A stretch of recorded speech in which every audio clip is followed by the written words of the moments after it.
Октоберфест баварчуудын намрын баяр.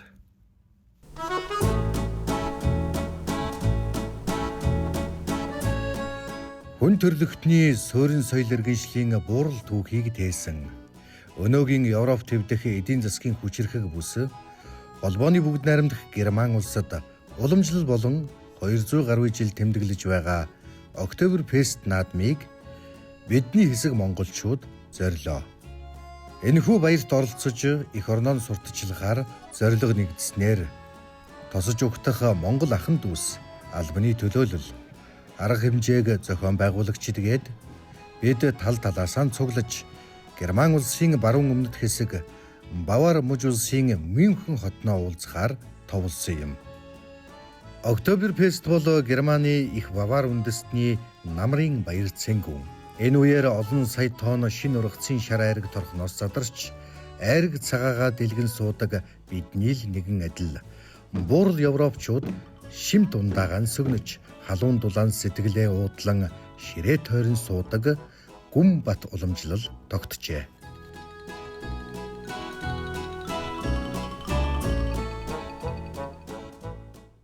Жугамдаан энэ бол зөвхөн шар айраг ууж иддэг баяр бус түүхэн үйл явдлаас эхлэлтэй хамгийн гол нь Бавар төдийгүй тэр бүс нутгийн бусад үндэстний соёл урлаг амьдралын хэв маягийг илэрхийлсэн томоохон баяр юм. Мөн шар айрагны өв гэх нэршлиг бий болгож дэлхийн хамгийн том шар айрагны баярт тооцогддогоор ихээхэн олон нийтийн анхаарлыг татдаг. Түүхсөхвөл Октоберфест нь 1810 онд Баварын угсаа залгамжлах хүн тайж Людвиг буюу хожмын 1-р Людвиг хаан гүнж Тряза нарын хуримлснаас хойш бараг тасраагүй буюу цар тахал дайны жилүүдэд түр завсарласан байдаг. Ихэвчлэн жил бүрийн 9-10 дугаар сарыг дамнан зохиогдсоор иржээ.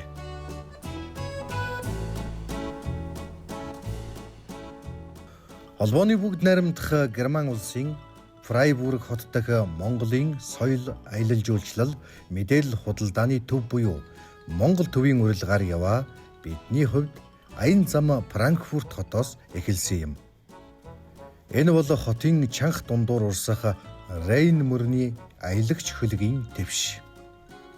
Дэлхийд алдартай шар айрагны баяраар дамжуулан эх орноо сурталчлах боломж олдсон бидэн дунд үндэсний бүхийн улсын өсгөдөр харцаг мөнх эрдэнэ Монголын загварын салбарын анхдагч 50 гаруй жилийн түүхтэй шилмэл загварын хан Европын шаган холбооны төлөөлөл Герман дахь Монгол улсын соёлын элч аялал жуулчлалын элч тэргүүтэй өвөрмөц содон төлөөллүүд багтсан юм.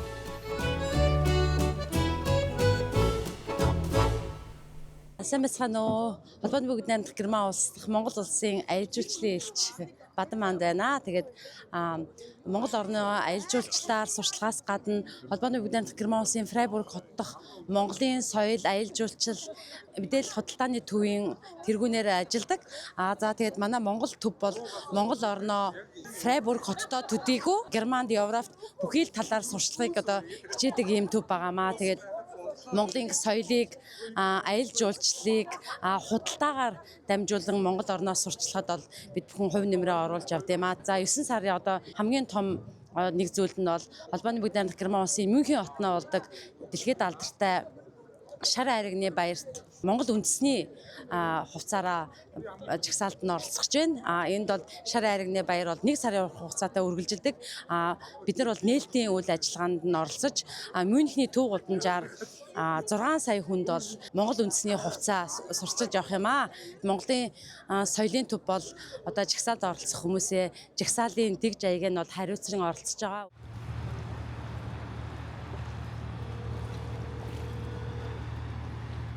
Франкфурт хотоос мэдчилж байна. Монголын баг бүрэлдэхүүн маань Франкфуртод хүрэлцэн ирээд өнөөдөр үндэснийхээ соёлын сайхан хувцастай Франкфурт хотноо усан онгоцны аялал хийж байна. Франкфуртээс одоо мэдчилж байгаа нь учиртай. Яа тэгэхээр Франкфурт, Мюнхен, Фрайбург хотуудад цуврал 3 арга хэмжээ хийж байгаа. Тэгээд эхний одоо Франкфуртын арга хэмжээ маань амжилттай 2 дахь өдрөө үргэлжилж байна. Тэгээ манай Монголын соёл одоо хувцас маань үнэхээр гайхалтай. Тэгээд монгол хүмүүс ирсэн үү гэж шууд хэлж байна. Зарим нь болохоор ямар улсын хүмүүс вэ гэж гайхан сонирхож байна. Тэгэхээр энэ сайхан дээл хувцас өмсөд монголчууд маань Франкфуртод ийхүү одоо соёлын өдрүүд маань амжилттай эхэлж байна. Тэгээ одоо маргааш Мюнхен хотноо 8 сая хүнд үндэснийхээ хувцсыг одоо толиулна. За ингээд элчин сайдын яамтайгаа хамтран 3 хотноо энэ сайхан өв соёлоо сурчлах арга хэмжээ маань ийхүү Франкфурт хотод амжилттай эхэлж байна.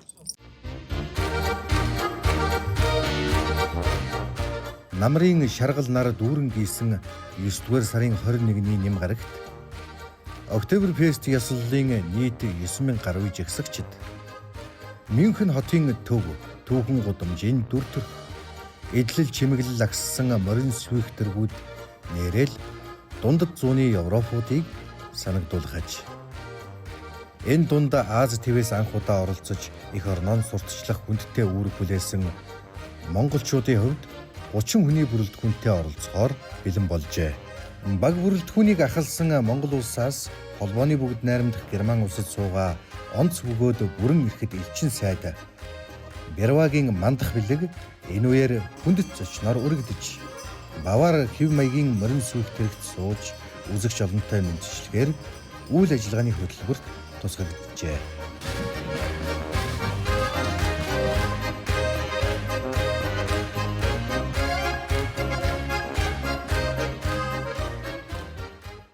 Одоохондоо яг сүйх дэргэндээ суугаад яваагүй байна. Гэхдээ бол мэдээж одоо өндөр дээрээс өндөрлөгөөс бол Бавар ард түмнийг харж мэдчилгэхэд бол таатай байх болно.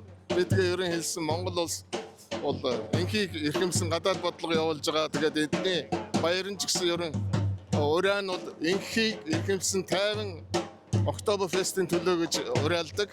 Тэрэнд бол одоо Монголын гадаад бодлого нийцж байна гэсэн.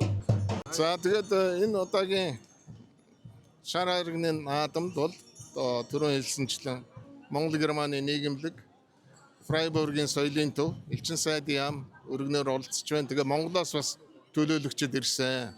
6 сая хүн оролцдог шар харигны наадам дээр одоо Монгол улсаас сурталчлах нь бол бас ийм завшаантай зүйл гэж бодож байна. Анх ПВ хаан зохион бүтээсэн бэ гэж нээсэн бэ гэдэг бол баварчууд өөрсдөө гэдэг Вайн Штефан хамгийн эртний ПВ-сэн гэж ярьдаг.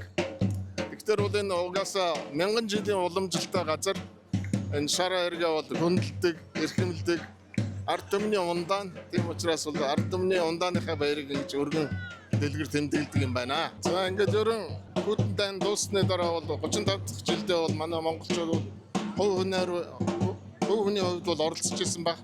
Шар харганы баярт харин ингэ зохион байгуулалтаа Монголыг сурталчлах чагсаалт нь бол анх удаа оролцож байна.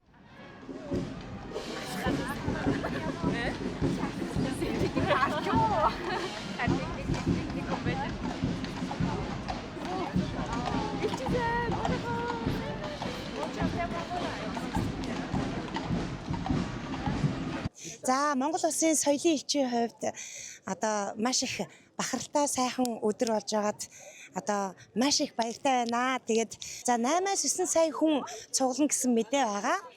Тэгээд өнөөдөр энэ фестивалийн дараа одоо тодорхой мэдээллүүд нь гарч ирнэ. Тэгээд маш олон сая хүн энэ фестивалыг үзэхээр дэлхийн өнцөг булан бүрээс хүрэлцэн ирсэн. Энэ дотроос Европын өөр хотуудаас ч гэсэн манай монголчууд маань хүрэлцэн ирсэн байгаа. Ингээд маш сайхан дэг жаягтайгаар наадам маань их өнгө төгөлдөр энэ наадмын онцгой чимэг болно гэдэгт итгэлтэй байна.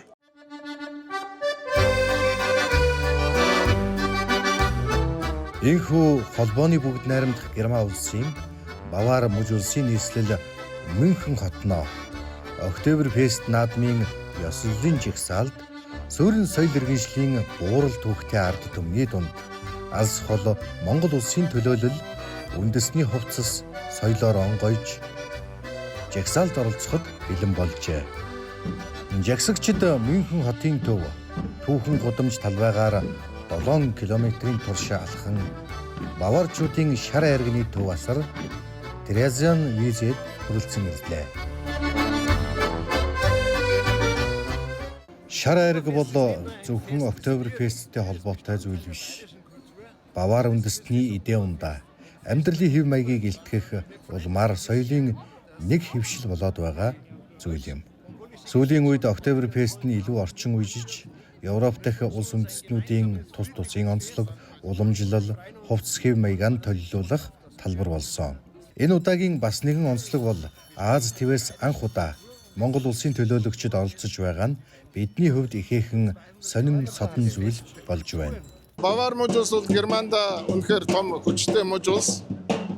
Мюнхен тэгээд өөр хотуудад бол аж үйлдвэр, хөдөө аж ахуй, эдийн засаг нь бол маш хүчтэй. Тийм учраас бол Монголын зүгээс бол энэ мужтай хамтран ажиллах сонирхол бол байдаг. Гадаад харилцааны сайд бол жил болгон Мюнхенд ирж хуралд оролцдог. Тэгээд засгийн газрын бас төлөөлөлтөд нь бол уулздаг. Хамгийн гол ажил бол Монгол Герман хоорондоо стратегийн түншүүд болсон. Германы ерөнхийлөгч Монгол улсад нодлон жил ажиллахдаа бол энэ түншлийг бол хоёр тал зарласан байгаа. Тэгээд мэдээж өндөр дэд хэмжээний айлчлалууд хэрэгжсэн. Тэгээд 22 онд бол сэргээж чадсан. Тэгээд Германы буцалтгүй тусламж 30 сая еврог жилд авч байгаа.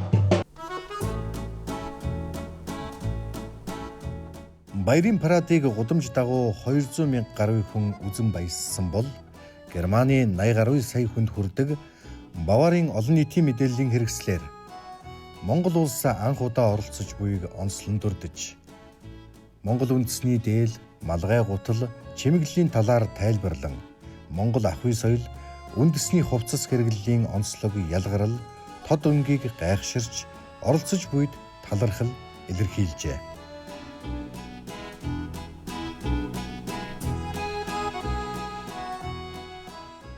Hier sind wir, glaube ich, jetzt schon in der Mongolei, oder wie? Das sieht ganz nach der Mongolei aus, genau. Vertreter der deutsch-mongolischen Gesellschaft sind hier heuer zum ersten Mal dabei mit ihren mongolischen Nationaltrachten. Wir sehen den sogenannten Del, das ist eine Art gewickeltes Überkleid zum Knöpfen, oft aus Seide in kräftigen Farben mit hohem Kragen. Баярын парадд жигссэн Монгол улсын 30 хүний бүрэлдэхүүн улс орныхоо түүх үндэсний урлагийг төлөвлөхын дээр спортын давтагдшгүй онцлогоож харуулжээ. Монгол бол бүхийн орон төдийгүй эд хавтай ирэмгий жанжидын үр хоочгих үзэл санааг зодог шуудаг жанжин малгай Монгол гутал бүхий Монгол улсын харцаг цолтноор төлөөлүүлж алтан соёмбот далбаагаан аялуулсан бол их хаад хатадын ур хийц шингэсэн хувцас зүүсгэл оролцогчдын нийт үндэсний хувцас өмсгөлийг шилмэл загвар компанийнхан зөвлөн ажиллажээ. Мөн Европын холбооны улс орнуудад танигдсан дипломатч онц бөгөөд бүрэн ирэхэд элчин сайд Бервагийн мандах бэлэг Бавар хэв маягийн морин сүүхээс үзэгчдтэй мэдчилсэн нь олны анхаарал талархлыг татаж байлаа.